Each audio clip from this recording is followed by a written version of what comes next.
पत्रकारों, आपको ये गांठ बांध लेनी चाहिए, जितना भी आपके पास संभावना हो, इस सरकार को उखाड़ फेंके बिना अब इस देश में पत्रकारिता नहीं हो सकती। ये बहुत आपको हो सकता है बहुत पत्रकार इस बात को सुन के उन्हें बुरा लगे, लेकिन कर लीजिए पत्रकारिता।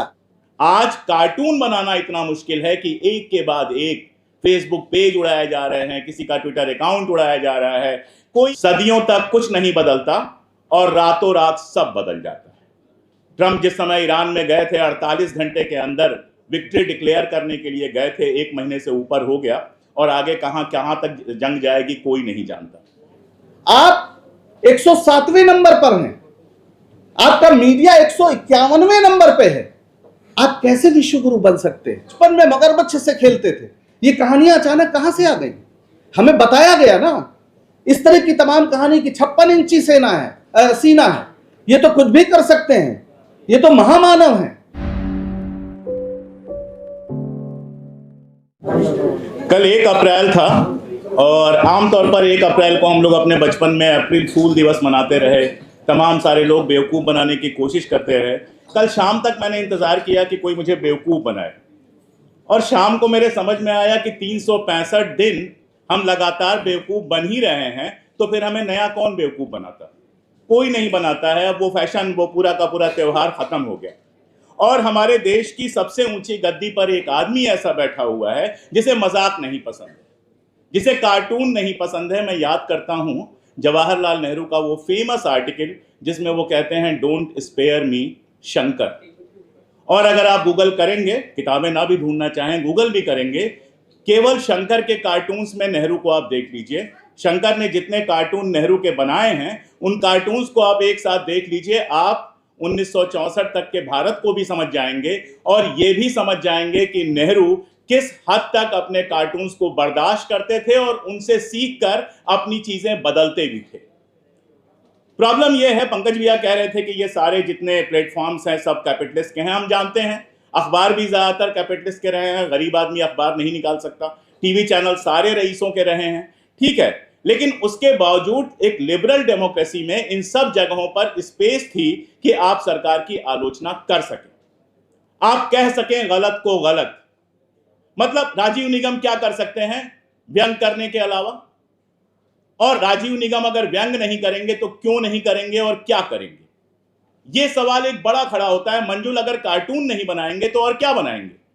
मंजुल कार्टून बनाते रहे हैं तब भी जब मनमोहन सिंह यहां कुर्सी पर थे और तब भी जब नरेंद्र मोदी यहां कुर्सी पर हैं। लेकिन मनमोहन सिंह का जब वो कार्टून बनाते थे तो यही अखबार जो उन्हीं पूंजीपतियों के हैं, बड़े शौक से उसको पहले पन्ने पर छापते थे और किसी को कोई फर्क नहीं पड़ता था। आज कार्टून बनाना इतना मुश्किल है कि एक के बाद एक फेसबुक पेज उड़ाए जा रहे हैं, किसी का ट्विटर अकाउंट उड़ाया जा रहा है। कोई मतलब आप बोल नहीं सकते हैं जैसा माहौल बनना शुरू हो गया है। संजय भाई ने संसद के अंदर आवाज उठाई और वो आवाज हम सब लोगों की आवाज थी। ये पॉलिटिक्स का अकेले का मामला नहीं है, ये राजीव भाई का अकेले का मामला नहीं है, ये किसी चैनल का अकेले का मामला नहीं है। आज ये हैं, कल हम होंगे, परसों जो यहाँ तमाम सारे लोगों ने वीडियो लगाए हुए हैं, कैमरे लगाए हुए हैं, इनमें से कोई भी हो सकता है। और ये वो आवाज है जो इस देश में विपक्ष की आवाज है। आज कंडीशन ये है कि विपक्ष को कवर करने के लिए मीडिया नहीं है। भारतीय जनता पार्टी का कोई पार्षद भी अगर चाहेगा तो वो नेशनल मीडिया में आ सकता है, लेकिन दूसरी पार्टियों के सांसद और यहां तक कि विपक्ष के नेता को भी बाकायदा मीडिया में आने से रोका जाता है। मीडिया में गलत तरीके से रिपोर्ट किया जाता है या रिपोर्ट ही नहीं किया जाता है। और यही वजह एक अल्टरनेटिव मीडिया खड़ा हुआ है। अगर आज टीवी चैनल वैसे ही होते जैसे 2014 से पहले थे तो किसी पॉलिटिक्स की क्या जरूरत होती, मेरे चैनल की क्या जरूरत होती, रवीश को बाहर आकर वीडियो क्यों बनाने पड़ते एक यूट्यूब चैनल पर, अजित अंजुम जैसे पत्रकार को अलग से वीडियो क्यों बनाने पड़ते, या तमाम नाम आप गिनते चले जाइए। ये इन सारे लोगों को अलग से आकर अपनी बात क्यों कहनी पड़ी? क्योंकि मेन स्ट्रीम मीडिया में उसकी जगह खत्म हो गई थी। और दिक्कत तलब बात यह है कि पिछले चुनाव में सरकार को बहुत कायदे से समझ में आ गया है कि मेन स्ट्रीम मीडिया जो है वो सिर्फ उनके लिए मेन स्ट्रीम रह गई है। इस देश की आम जनता अब मेन स्ट्रीम से ज्यादा वैकल्पिक मीडिया पर भरोसा करती है। बहुत सारी कमियां हो सकती हैं, दिक्कतें हो सकती हैं। हो सकता है कि पंकज भाई से मेरी कुछ आपत्तियां हों, इनकी कुछ बातें मुझे ना पसंद आते हों, मेरी बातें इनको ना पसंद आती हों, हमारी आपसी सहमतियां हों, लेकिन एक बात पर हमारी सहमति है, उसमें संजय भाई भी शामिल हैं, उसमें पंकज भाई भी शामिल है, उसमें हम सब लोग शामिल हैं कि अगर आप मेरी आलोचना करना चाहते हैं अपने चैनल पर तो यह आपका हक है। अगर संजय भाई के किसी भाषण को शानदार कहने का मुझे हक है तो बेकार कहने का भी मुझे हक है। अगर मेरा कुछ गलत है या कहीं कुछ गलत है तो उस पर टिप्पणी करने का हक है। लोकतंत्र ऐसे ही तो बनता है, संसद ऐसे ही तो बनी थी, कम से कम राज्यसभा ऐसी ही बनी थी, जिसको क्या बना दिया गया है बताने की जरूरत नहीं है। एक विपक्ष की बड़ी पार्टी का नेता खड़ा होकर कहता है कि अगर आप नहीं बोलने देंगे तो मैं बैठ जाऊंगा, और हमारे लोकसभा अध्यक्ष कहते हैं कि तो बैठ जाइए, प्रधानमंत्री का नाम मत लीजिए, बैठ जाइए। और मैं एक बात और बताऊं, बहुत सारे लोगों को लगता है कि इससे हमें क्या फर्क पड़ेगा। सबको फर्क पड़ेगा, जनता के लिए भी उतना ही बड़ा फर्क पड़ेगा। आज आपके सवाल फिर भी उठ जाते हैं, अगर इस देश में विपक्ष की आवाज खत्म हो गई, वैकल्पिक मीडिया की आवाज खत्म हो गई, तो जो मीडिया है उसके घर में भी कुछ हुआ तो वो आवाज उठाने वाला कोई नहीं बचेगा, क्योंकि उनके अपने चैनलों पर वो आवाज उठाने नहीं दी जाएगी। इसलिए लंबी बात मुझे नहीं करनी है, मैं बस इसमें शामिल होने और इन सॉलिडेरिटी कहने आया था कि मैं इस लड़ाई में शामिल हूं, मैं आप लोगों के साथ हूं, ये कहने आया था। मुझे बस इतना कहना है कि ये लड़ाई सबकी है, ये लड़ाई एक एक आदमी की है, ये लड़ाई एक एक नागरिक की है, और अपनी असहमतियों के साथ इस लड़ाई को हमको साथ में लड़ना है। कोई फर्क नहीं पड़ता कि इनसे मेरी पटती है कि नहीं, इनसे मेरी पटती है कि नहीं, पर्सनल क्या है क्या नहीं है, कोई फर्क नहीं पड़ता। वो हम सुलझा लेंगे, वो हम ड्राइंग रूमों में सुलझा लेंगे, वो चाय की दुकानों पे सुलझा लेंगे, वो सड़कों पे सुलझा लेंगे। फर्क इस बात से पड़ता है कि इस देश में अभिव्यक्ति का अधिकार मूल अधिकार है नागरिक का, और अगर उसको दबाया जा रहा है तो कम से कम हमारे बच्चे ये ना कह सकें कि हमारे पुरखों ने इस पर आवाज भी नहीं उठाई। आवाज उठाने का हक तो हमारा है, उसे दबा दिया जाए, उसे किनारे कर दिया जाए, माना जाए ना माना जाए, समय बताएगा। एक बात मैं जानता हूं और वही कह के मैं खत्म करूंगा। एक पुरानी रशियन कहावत है, सदियों तक कुछ नहीं बदलता और रातों रात सब बदल जाता है। ट्रंप जिस समय ईरान में गए थे, 48 घंटे के अंदर विक्ट्री डिक्लेयर करने के लिए गए थे, 1 महीने से ऊपर हो गया, और आगे कहां तक जंग जाएगी कोई नहीं जानता। तो बहुत सारी चीजें बहुत सारी जगहों पर, मैंने एक किताब तानाशाहों पर ही लिखी है। चाउसेस्कू का नाम आप सब लोगों ने सुना होगा। चाउसेस्कू और उसकी पत्नी का डंका बसता था मतलब बसता था। कुछ दिक्कतें इकोनॉमिक शुरू हुई, एक भाषण देने वो आया और उस भाषण में जरा सा अटक गया, उसकी जबान फिसल गई थोड़ी सी, लगा कि उसके अंदर डर आ गया है। जनता ने वो डर पकड़ लिया, 24 घंटे के अंदर चाउसेस्कू गद्दी से हट गया, और उसके बाद जो हुआ वो आप सब लोग जानते हैं। संघर्ष की जरूरत इसीलिए होती है कि हमारी पीढ़ी को मिले, अगली पीढ़ी को मिले। संघर्ष की परंपरा लगातार चलनी चाहिए, और आवाज उठाने के हक के लिए संघर्ष हमारे समय का सबसे बड़ा संघर्ष है। और मैं बिल्कुल पंकज भाई से सहमत हूं कि मैं खुद को विपक्ष का हिस्सा मानता हूं। मुझे चुनाव नहीं लड़ना, मुझे किसी पार्टी में शामिल नहीं होना, लेकिन जो इस तानाशाही सरकार के खिलाफ बोलता है, मैं हर उस पार्टी में शामिल हूं, मैं हर उस आवाज में शामिल हूं। बहुत शुक्रिया। मत कहो आकाश में कोहरा घना है, ये किसी की व्यक्तिगत आलोचना है। ये दुष्यंत कुमार ने बहुत पहले लिखा था, और हम लोग इसका मतलब शायद अब जाकर समझे। देखिए, जो कुछ हो रहा है, आप तो कानून बनाते हैं, संसद में बैठते हैं, और अक्सर हमारे दिमागों में ये बात भर दी गई है कि जो गैर कानूनी चीज है वो गलत है। पर हम एक ऐसे दौर में हैं जब कानून ही गलत है, क्योंकि संविधान सिर्फ लेटर नहीं होता है, स्पिरिट भी होती है। यानी उसमें आत्मा, क्या लोकतंत्र की आत्मा है या नहीं है। सरकार ने एक कानून बना दिया है, और वो कानून जिसमें आईटी एक्ट अभी संशोधन होकर लागू हो गया है, जिसमें ये कह दिया गया है कि जितने भी प्लेटफॉर्म है, सोशल मीडिया प्लेटफॉर्म है, एक्स हो, मेटा यानी फेसबुक हो, या आपका यूट्यूब हो, अगर सरकार कहती है कि इस कंटेंट को हटाओ, इस पेज को डाउन करो, इस यूट्यूब चैनल को खत्म करो, तो ये कंपनियां बाध्य हैं। ये कंपनियां कभी अभिव्यक्ति की आजादी के नाम पर खड़ी हुई थी।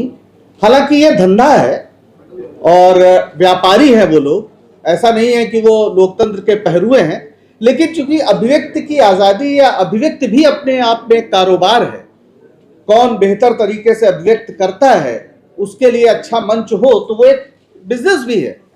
तो ये लोग ये सोचकर इसमें आए थे। लेकिन आज जो स्थिति है, एक तो जो लोग थोड़ा लड़ रहे थे, जैसे जब ट्विटर था तो उसके जो पुराने मालिकान थे उन्होंने कुछ कोशिश की, लेकिन उसे एलन मस्क ने खरीद लिया और फिर ट्रंप के पक्ष में पूरा इस्तेमाल किया।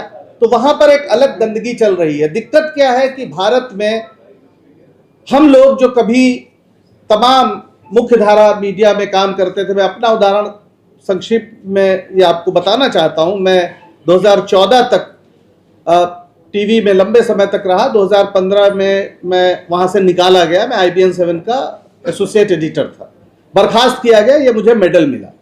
तो क्योंकि मुकेश अंबानी की कंपनी ने उसको टेक ओवर कर लिया था और यह स्पष्ट हो गया था कि जो लोग भी पुराने तरह की पत्रकारिता करना चाहते हैं, यानी 2014 के पहले की पत्रकारिता करना चाहते हैं, 2014 के पहले आपकी पत्रकारिता अगर आपको याद हो तो आप 24 घंटे इस सरकार के खिलाफ, आप लोग तो, हम सारे लोग रामलीला मैदान में खड़े थे और भ्रष्टाचार के जो भी मुद्दे थे वो आज गलत सही साबित हो रहे हैं, वो अलग बात है। लेकिन अगर CAG ने कोई रिपोर्ट दी थी तो हमारा यह अधिकार था कि हम उसको लगातार दिखाते थे, और अगर सड़क पर जनता उतरी थी तो हमारा फर्ज था कि उसको बताएं। आज स्थिति यह है कि CAG की रिपोर्ट या CAG जैसी कोई संस्था इस देश में है, हम क्या इस बात को जानते भी हैं?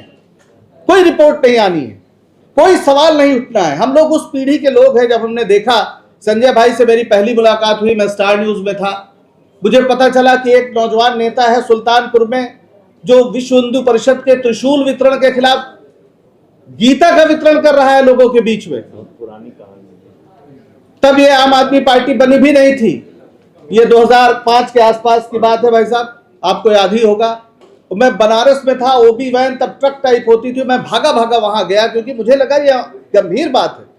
सुल्तानपुर यानी अवध क्षेत्र में जहां बहुत जबरदस्त सांप्रदायिक उन्माद पैदा करने की कोशिश हो रही है, वो कौन नौजवान है जो इस तरह की बात कर रहा है, जो हिंदुओं को उनके धर्म का मर्म याद दिला रहा है। धृत क्षमा दमोस्तेयम शौचम इंद्रिय निग्रह धीर विद्या सत्यम अक्रोध दशकम धर्म लक्षणम।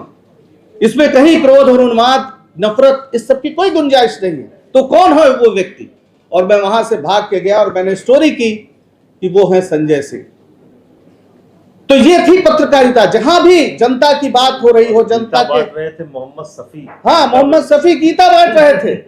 सोचिए ये गंभीर, मतलब किस दौर से हम लोग आए हैं कि हमें, मैं अखबार में भी था, अमर उजाला में, तो हमें बाईलाइन ही तब मिलती थी जब किसी सरकार की बड़े घोटाले को हम सामने लाएं या किसी अफसर की चोरी को हम पकड़ें, उसी दिन हमें बाईलाइन मिलती थी। बाईलाइन मिलने का एकमात्र कसौटी यही थी कि आप इस सरकार को कितना असहज करते हैं, क्योंकि आप जानते हैं पत्रकारिता उसी को कहते हैं जिसे बताने, छापने पर कोई रोकना चाहे।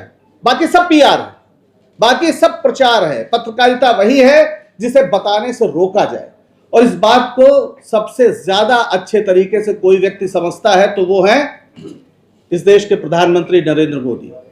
उनसे एक बार पूछा गया था कि जब गुजरात में हिंसा हुई थी तो आपको अफसोस है बतौर मुख्यमंत्री, आप क्या नहीं कर पाए? तो उन्होंने कहा कि हाँ, मैं मीडिया मैनेज करने में नाकाम रहा। और बिल्कुल ये बात वो समझ रहे थे। 2014 में जब चुनाव हो रहा था तो हमारे संपादक रहे स्टार न्यूज में, ABP जो बाद में हुआ, शाजी जमा, उन्होंने एक इंटरव्यू लिया। तो मीडिया के बारे में कोई बात हुई तो नरेंद्र मोदी ने कहा कि अगर मीडिया डर जाए तो वो मीडिया कहलाने लायक नहीं है, वो लोकतंत्र के लिए घातक है। और मेरी निगाह में पूरे इतिहास में यही वो सच बात उन्होंने कही थी। और चूंकि इस बात पर उन्हें यकीन है कि लोकतंत्र के लिए मीडिया जरूरी है और वो लोकतंत्र पर यकीन नहीं करते हैं, इसलिए मीडिया का नाश करना, उसकी हत्या करना उनका सबसे बड़ा प्रोजेक्ट है। और इसीलिए उन्होंने इस देश के जितने भी बड़े मीडिया संस्थान थे, वो पहले भी व्यापारी थे, आज भी व्यापारी है। फर्क क्या है? फर्क यह है कि पहले वो सरकार के खिलाफ बोलते थे तो उन्हें यह डर नहीं था कि उनके विज्ञापन रुक जाएंगे या उन पर कोई कार्रवाई होगी। अब यह डर है कि अगर कुछ बोला तो कार्रवाई होगी,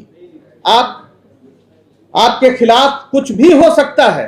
और इसलिए जो सिर्फ व्यापारी थे उन्होंने सबसे पहले दंडवत किया। पत्रकारों ने दंडवत नहीं किया, उनके मालिकों ने दंडवत किया। तो जब मालिक दंडवत कर गए तो उसके बाद आप जैसे लोग, तमाम लोग सड़कों पर आ गए, सोशल मीडिया का आपको एक सहारा मिला और आपने सोचा कि नहीं, सच्चाई बताना जरूरी है। क्योंकि जैसे शरीर में आपके हीमोग्लोबिन की कमी हो जाए तो आप कमजोर हो जाएंगे, आपका प्रतिरक्षा तंत्र कमजोर हो जाएगा और आप बीमारी से लड़ नहीं पाएंगे। वैसे ही अगर लोकतंत्र में सूचनाओं का निष्पक्ष प्रवाह नहीं होगा तो आपके लोकतंत्र में भी हीमोग्लोबिन की कमी हो जाएगी, लोकतंत्र का शरीर, प्रतिरक्षा तंत्र उसका कमजोर हो जाएगा। इसलिए जरूरत है सूचना के मुक्त प्रवाह की, इसलिए जरूरत है, इसलिए निष्पक्ष जानकारी की जरूरत है, क्योंकि लोकतंत्र उसके लिए मजबूत करने के लिए जरूरी है। लेकिन लोकतंत्र को खत्म करने का एक प्रोजेक्ट है। आज ये भारत का सारा मीडिया विश्वगुरु का बजा रहा है बाजा। हकीकत क्या है? वी डैम, जो वैरायटी ऑफ डेमोक्रेसीज, जो स्वीडन की कंपनी है जो आपको लगातार आपका देती है कि आप कहां पर खड़े हैं, वो कह रही है कि भारत में जो डेमोक्रेसी है वो एक इलेक्टोरल ऑटोक्रेसी की ओर बदल गई है। आप 107वें नंबर पर हैं, आपका मीडिया 151वें नंबर पे है। आप कैसे विश्वगुरु बन सकते हैं? अगर लोकतंत्र में लोगों को अपनी बात कहने का हक ही नहीं है, सच्चाई दिखाने का हक ही नहीं है, तो आप कहां से लोकतंत्र में आगे बढ़ सकते हैं? लेकिन मैं एक बात और कहना चाहता हूं जो शायद इस सबसे अलग है। सब हम लोग जानते हैं जिस कष्ट में है, अब किया क्या जाए। मुझे पूरा यकीन है कि ये जितने भी माध्यम हैं जिन पर हम भरोसा कर रहे हैं, जाहिर है हम दूसरों के पर भरोसा कर रहे हैं, हम भरोसा कर रहे हैं यूट्यूब पर, एक्स पर, फेसबुक पर, वो भारत के लोकतंत्र के लिए बिल्कुल जवाबदेह और जिम्मेदार नहीं है। उन्हें लगेगा कि दिक्कत है, तुरंत वो डाउन कर देंगे। उन्हें रील्स पर, चुटकुलों पर, नाच गाने पर, इसमें ज्यादा पैसा मिलता है, ज्यादा धंधा मिलता है और इसलिए वो सरकार से लड़ेंगे नहीं। हमारी समस्या यह है कि हमारे पास जो प्लेटफॉर्म है उस पर दुनिया भर का जो कॉरपोरेट है उसका कब्जा है, वो हमारा प्लेटफॉर्म नहीं है। ऐसा नहीं है कि हमारे पास एक मशीन है, वो भी हमें वहीं से मिली है, जैसे आप ये मोबाइल कह रहे हैं। अगर सचमुच लोकतंत्र होता तो ये बहुत अच्छी बात होती कि हर व्यक्ति पत्रकार हो रहा है, लेकिन नियंत्रित करना उनके हाथ में है। और इसलिए वो मैन्युफैक्चरिंग कंसेंट, आपको पता होगा नॉम चॉम्स्की का जो सिद्धांत है कि किसी के बारे में आप जबरदस्ती आप उसको अपने पीछे नहीं रख सकते, तो आप उसके एक कंसेंट पैदा करिए, सहमति निर्माण करिए कि मोदी जी अरे बचपन में मगरमच्छ से खेलते थे। ये कहानियां अचानक कहां से आ गई? हमें बताया गया ना। इस तरह की तमाम कहानी की 56 इंची सीना है, ये तो कुछ भी कर सकते हैं, ये तो महामानव है, ये तो सीधे अवतारी पुरुष है। इस पर कोई सवाल 2014 के पहले कोई नेता ऐसी बात करता तो उस पर रात दिन चुटकुले तो बनते ही, व्यंग तो होता ही। मुझे मतलब लोग मजाक उड़ाते। मैंने पिछले दिनों एक पुराना वीडियो देखा, सोनी टीवी पे शायद कपिल शर्मा शो ही रहा, जहां पर रघुवीर यादव गाना गा रहे थे कि सखी सैया तो बहुते कमात है, महंगाई डायन मार जात है। ये सोनी टीवी पर चल रहा था, जो मनोरंजन के लिए था। ये उस दौर में हम लोग आए थे क्योंकि उस समय की सरकारें ये मानती थी कि हक है। पंडित नेहरू ने इस देश में लोकतंत्र की नींव रखने से पहले 1938 में मॉडर्न रिव्यू में जब वो तीसरी बार अध्यक्ष चुने गए कांग्रेस के, तो उन्होंने एक आर्टिकल लिखा कौटिल्य के नाम से और उसमें कहा कि ये नेहरू तानाशाह हो सकता है, इस पर नजर रखो, ये तीसरी बार बना है। यानी तानाशाही इस देश में संभव ना हो, इसके खिलाफ इस देश में जो लोकतंत्र के लड़ाई लड़ने वाले, स्वतंत्रता की लड़ाई लड़ने वाले थे, वो पहले दिन से सजग थे। इसलिए मैं एक बात कहना चाहता हूं, वो बात यह है, जुनून फिल्म याद आती है जिसमें नसीरुद्दीन शाह बहुत दुखी होकर कहते हैं जावेद भाई हम दिल्ली हार गए। तो हे पत्रकारों, आप पत्रकारिता की लड़ाई हार चुके हो। अब सवाल है हो क्या?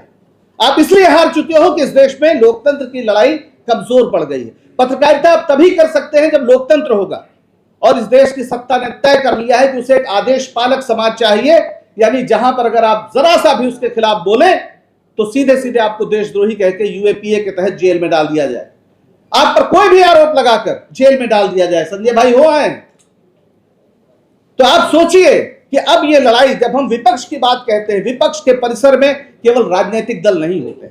विपक्ष के परिसर में यानी जो इस देश की सत्ता पर अंकुश लगाने की शक्तियां हैं, चाहे वो संवैधानिक संस्थाएं, न्यायपालिका हो, चाहे वो विपक्षी दल हो और चाहे वो मीडिया हो, तो जो चौथे खंभे की लड़ाई थी, अब वो चौथे खंभे की लड़ाई नहीं है।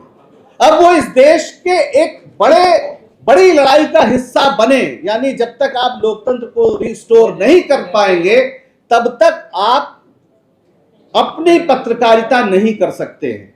तो इसलिए अब क्या हो, अब इसलिए